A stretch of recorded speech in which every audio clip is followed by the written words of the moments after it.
Hello everyone, we're still under polynomial.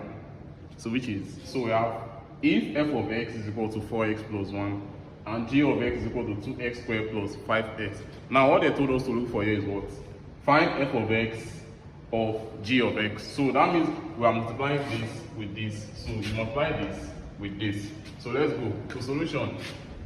F of x of g of x is equal to, now f of x is this 4x plus 1, right?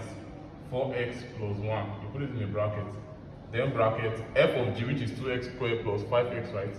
2x squared plus what? 5x. So we all know that we want to use this to multiply this. So we continue, we say what? F of x of g of x is equal to, now what are you going to do? You see this 4x here, you use to multiply everything here.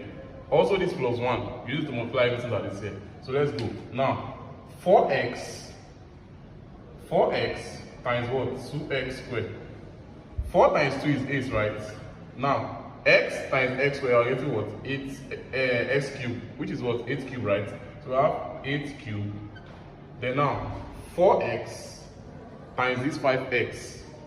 Now, 4x times 5x. Now, 4 times 5 is 20, right? 20.